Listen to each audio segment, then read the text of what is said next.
میں عرض کر دیکھیے آپ میرے ساتھ چلیے اور آپ کے بہت سے دوست وہاں شاید موجود بھی تھے. گاڑیاں کس نے توڑی, کارڈن آف کس نے کیا, آج صبح بھی گرفتاریاں کس نے کی. بالکل یہ غلط بات ہے. ہم 1.5 دن سے کہہ رہے تھے جب انہوں نے اعلان کیا کہ ہم اجازت دیں گے کہ اگر اجازت دینی ہے تو جاری کرو این او سی. کل 6:45 پہ جاری ہوا اور اس کے بعد وہاں پولیس کو بھیج دیا گیا. یہ رحیم پنجوتا صاحب گواہ ہیں, شوکت بسرا صاحب گواہ ہیں, یہ وہاں موجود تھے جب 25-30 گاڑیاں آئی ہیں پولیس کی, کارڈن آف کیا گیا ہے, بے دریغ لوگوں کو مارا پیٹا گیا ہے, اٹھایا گیا ہے. جس وینڈر سے ہم نے بات کی اس کو خوفزدہ کیا گیا ہے. وہاں پہ ایک جلسہ کرنے کے لیے آپ جانتے ہیں اسٹیج لگانا پڑتا ہے, ساؤنڈ سسٹم لگانا پڑتا ہے, سب میں وقت لگتا ہے, لیکن ہم کریں گے جلسہ. ہم بالکل نہیں بھاگ رہے.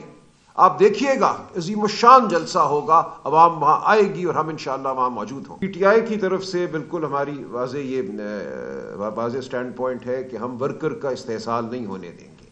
کسی بھی پرائیویٹائزیشن کے نتیجے میں اگر وہاں کے محنت کشوں کا اس ادارے کے استحصال ہوتا ہے, ان کو بے یار و مددگار چھوڑ دیا جاتا ہے, تو ہم اس کے خلاف ہیں. لہٰذا یہ وضاحت ضروری ہے کہ بے دریغ بے ایمانہ قسم کی پرائیویٹائزیشن کے ہم حامی نہیں ہیں.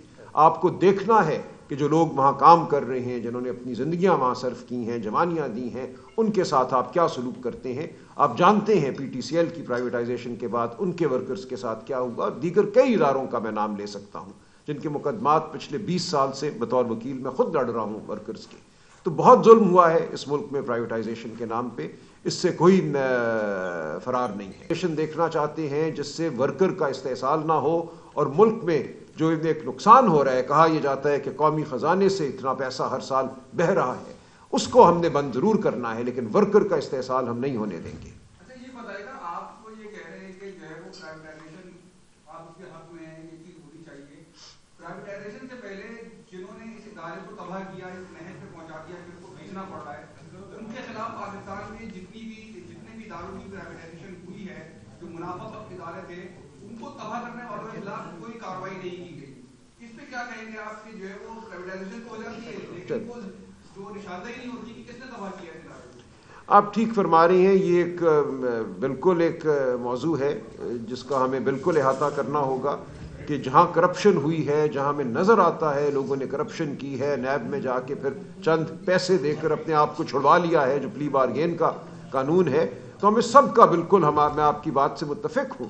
جن لوگوں نے اس ملک کو چوسا ہے, اس ملک کا معاشی طور پہ خون بہایا ہے, ان کا بالکل احتساب ہونا چاہیے.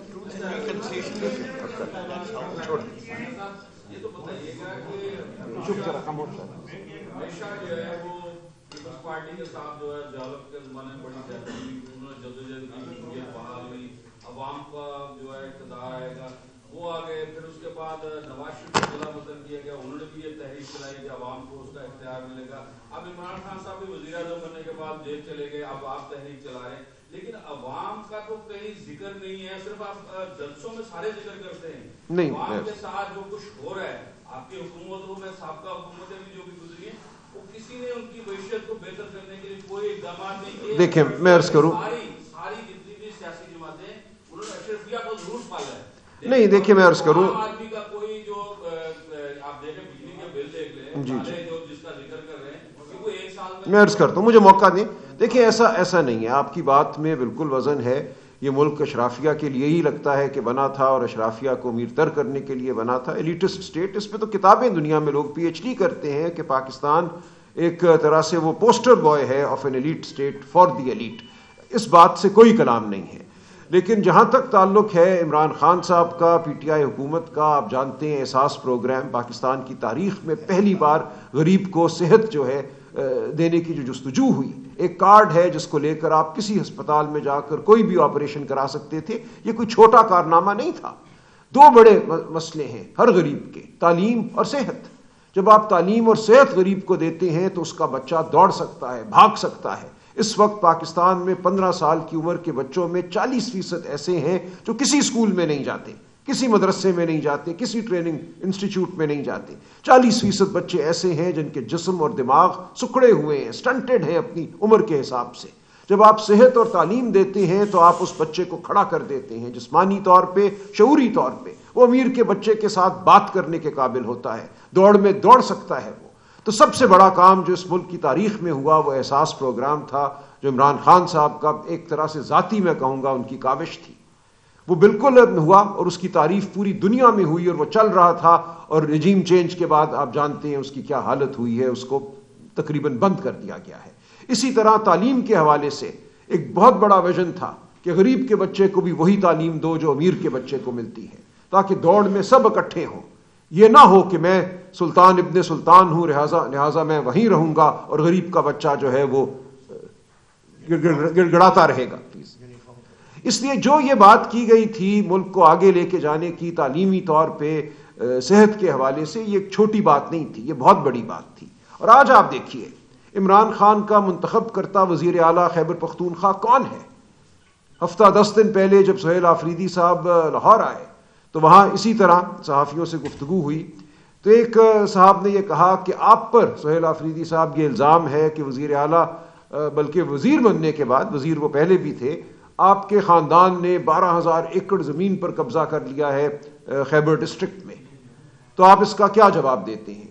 تو جو سہیل آفریدی صاحب نے جواب دیا میں آپ کے سامنے پیش کرتا ہوں۔ انہوں نے کہا دیکھو ہمارے علاقے میں ٹپوں میں زمین بٹتی ہے، خاندانوں میں نہیں بٹتی، اور ایک ٹپے میں بہت سے خاندان ہوتے ہیں، اگر کسی دن ہمارے ٹپے میں خاندانوں میں زمین تقسیم ہو گئی تو میرے والد صاحب کے حصے میں 3.5 مرلے آئیں گے، میرا اپنا ذاتی گھر نہیں ہے۔ یہ ہے عمران خان کا منتخب کردہ وزیر اعلیٰ، وہ کوئی وڈیرا نہیں ہے، وہ آئی ایس ایف سے اٹھا ہوا ایک طالب علم ہے، I S F Khyber Pakhtunkhwa کا وہ صدر تھا، وہاں سے وہ ایم پی اے بنا اور وہاں سے آج وہ وزیر اعلیٰ ہے۔ وہ نمائندگی کرتا ہے اس نوجوان کی جو عمران خان کو سب سے زیادہ عزیز ہے، وہ نوجوان جو کسی امیر کا بیٹا نہیں ہے، وہ نوجوان جو عام سکول میں پڑھا ہے، حکومت کے سکول میں پڑھا ہے، عام حکومتی یونیورسٹی میں گیا ہے، جس نے بس سے لٹک کر سفر طے کیا ہے اپنی زندگی کا، وہ آج وزیر اعلیٰ ہے خیبر پختونخوا کا۔ تو آپ یقین رکھیے کہ جس نظریے کو ہم آگے لے کر چل رہے ہیں وہ غریب پرور نظریہ ہے۔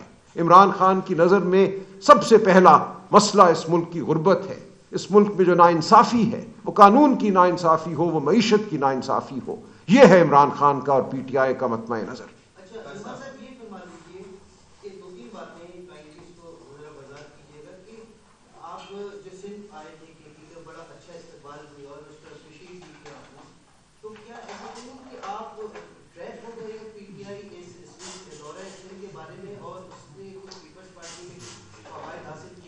دیکھیے جی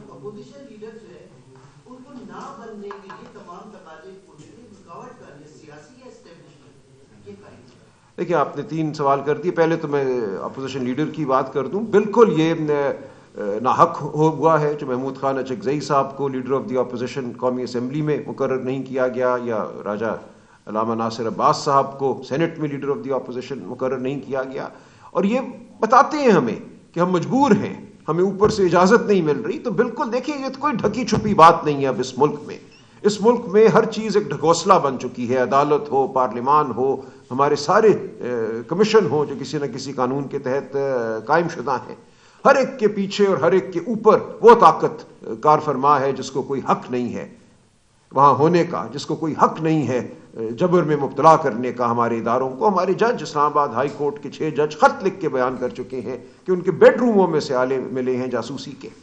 تو یہ ملک اس وقت ایک جیل بن چکا ہے۔ ہم سب کا یہ فرض ہے، ہماری سیاست کچھ بھی ہو اس کے علاوہ، کہ ہم اس جبر کے خلاف متحد ہوں، اور یہی ہماری پکار ہے۔ جب ہم آپ کے سامنے آتے ہیں، پاکستان کی عوام کے سامنے آتے ہیں، تو ہم کہتے ہیں بنیادی مسئلہ اس ملک کا یہ ہے کہ ہمیں محکوم کر دیا گیا ہے، ہم آزاد نہیں ہیں، ہمیں اپنی آزادی چاہیے۔ جب وہ آزادی ملے گی تو اس ملک میں صحت بھی بہتر ہوگی غریب کے لیے، اس ملک میں تعلیم بھی بہتر ہوگی غریب کے لیے، اور اس ملک کی معیشت کا جو ہدف ہے وہ غریب کے لیے روزگار ہوگا۔ باقی جو آپ نے بات کی کیا ہم ٹریپ ہو گئے، نہیں ایسا نہیں ہے۔ دیکھیں ہم آئے، ہم بالکل نیک نیتی سے آئے، ہم پاکستان کی عوام سے مکالمہ کرنے ہر جگہ جائیں گے۔ اگر یہ ہمیں نہ بھی ویلکم کرتے، نہ بھی وہاں پہ ٹوپی لے کے کھڑے ہوتے وزیر صاحب، تو ہم نے تو آنا تھا، ہم نے تو یہاں آ کے اپنی بات کرنی تھی۔ تو ہم نے اپنے لائے عمل میں کوئی تبدیلی نہیں کی، ہم نے بلکہ یہ دکھا دیا پوری دنیا کو، جو ہم پہ ایک تہمت دھری جاتی ہے کہ جی ان کو موقع دو تو ان کو پاڑا ہوتا ہے، توڑ پھوڑ ہوتی ہے۔ کدھر توڑ پھوڑ ہوئی؟ 2 دن ہم کراچی شہر میں ہر جگہ گئے، ہم جامشورو گئے، ہم حیدرآباد گئے، کدھر توڑ پھوڑ ہوئی؟ لوگوں نے بڑے منظم طریقے سے اپنے جذبے کا، آزادی کے لیے لگن کا اظہار کیا، کوئی توڑ پھوڑ نہیں ہوئی۔ سیاست جرم نہیں ہے، زمین پر چلنا جرم نہیں ہے، آواز بلند کرنا جرم نہیں ہے، ان سب چیزوں کو فسطائیت نے جرم بنا دیا ہے۔ ہمارے اوپر ایف آئی آریں کٹتی ہیں، پنجاب میں بالخصوص یہ ہوتا ہے۔ ہم جس دن گھر سے باہر نکلے بات کرنے کے لیے 10 ایف آئی آریں جھوٹی ہم پہ کٹتی ہیں۔ مجھ پہ 22 ایف آئی آریں ہیں اس وقت دہشت گردی کی۔ کہیں یہ کہا گیا کہ میں نے پیٹرول بم چلائے ہیں، کہیں یہ کہا گیا کہ میں نے حملہ کیا ہے، کہیں یہ کہا گیا کہ میں نے پولیس والوں کو میں نے مغلوب کر دیا، 20 پولیس والوں کو اور قید کر دیا۔ تو اس قسم کی واہیات جو الزام تراشی ہے، جس کو ویپنائز کیا گیا ہے، پورے قانونی نظام کو ایک اعلی جرم بنا دیا گیا ہے۔ تو جب آپ یہ نہیں کرتے تو حقیقت آپ کے سامنے آ جاتی ہے۔ پاکستانی قوم امن پسند ہے، پاکستانی قوم اپنے بنیادی حقوق مانگتی ہے، تعلیم مانگتی ہے، صحت مانگتی ہے، ہم کوئی متشدد جتھا نہیں ہے۔ تو بالکل ہم ٹریپ نہیں ہوئے۔ میں سمجھتا ہوں یہ بہت اچھا ہوا کہ قوم کے سامنے یہ بات آ گئی کہ جب ہمیں موقع دیا گیا تو کس نظم سے ہم نے بات کی، کس نظم سے عوام نے بات کی، اور جب ہم پہ حملہ ہوا تو حملہ ان کی طرف سے ہوا، ہماری طرف سے کوئی حملہ نہیں ہوا۔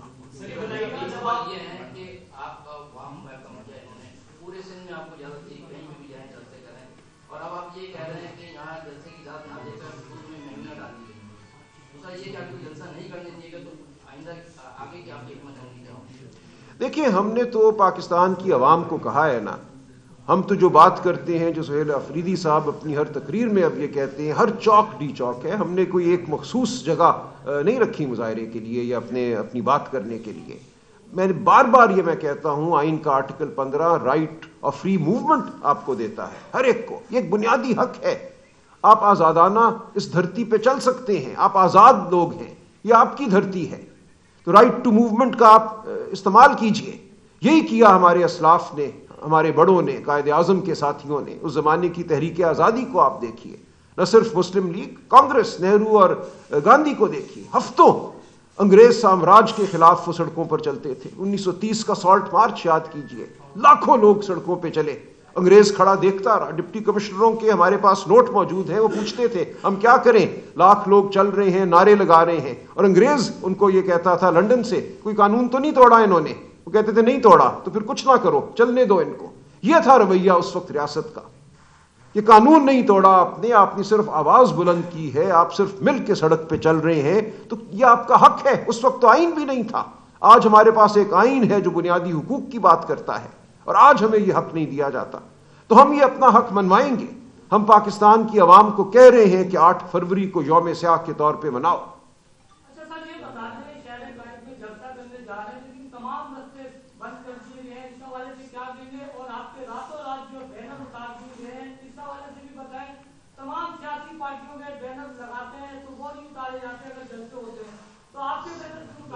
آپ بتائیں نا اس کا جواب، آپ نے دیکھیں، آپ جانتے ہیں، آپ کے سوال میں آپ جواب موجود ہے۔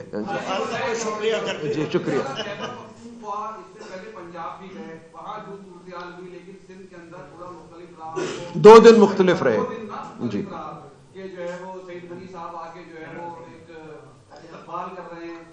ہمیں تو ایسا لگ رہا ہے کہ شاید پیپلز پارٹی یا حکومت سندھ کوئی پیغام دے۔ 2 دن کے بعد اچانک گزشتہ رات سے جو ہے وہ آپ لوگوں کے خلاف کریک ڈاؤن شروع ہو گیا۔ کیا آپ کو نہیں لگتا کہ کوئی ٹیلی فون بھی آ سکتا ہو؟ بالکل ایسے ہی ہوا ہوگا۔ دیکھیں تو سب مفروضے ہیں نا۔ میں آپ سے عرض کروں، کل رات جو ہم آئے ہیں حیدرآباد سے، میں وزیر اعلیٰ کی گاڑی میں تھا، اور ہمارا پورا قافلہ جو ہے، ہم حیدرآباد سے نکلے ہیں 12:30 12:40، اور کراچی ہم پہنچے ہیں 7:30 بجے کے بعد۔ اور جس طرح ہم پہنچے ہیں، جن علاقوں سے، جن بیابانوں سے، ویرانوں سے، جنگلوں سے ہوتے ہوئے ہمیں آنا پڑا ہے، ناکے لگے ہوئے تھے، موٹر وے بند تھی، یہ شرمناک صورتحال تھی۔ کہیں بھی کوئی واقعہ کیا جا سکتا تھا، ہم اکیلے تھے، کہیں بھی کوئی انکاؤنٹر کھڑا کیا جا سکتا تھا۔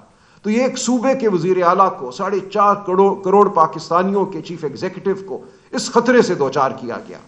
اس کا جواب ہم ضرور لیں گے کہ یہ کیوں ہوا۔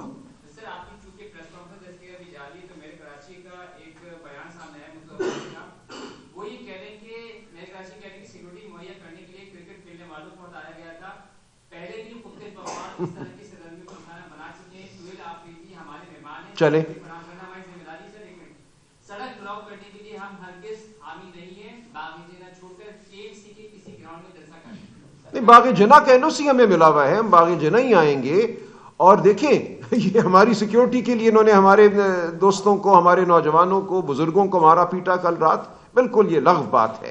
جو گاڑیاں توڑی گئی وہ ہماری سیکیورٹی کے لیے توڑی گئی. جو وزیر اعلیٰ کو بیابانوں میں 7 گھنٹے گھمایا گیا وہ وزیر اعلیٰ کی سیکیورٹی کے لیے گھمایا گیا. بالکل اس میں کوئی صداقت نہیں ہے. لیکن بہرحال ہم آئیں گے، ہم باغ جنا کی جانب آئیں گے. ہم آزاد لوگ ہیں، ہم منظم طریقے سے آئیں گے. ہمارے پاس NOC اب بھی موجود ہے باغ جنا کا، اور ہم وہیں جلسہ کرنا چاہتے ہیں. بس آخری چیز. ہاں جی.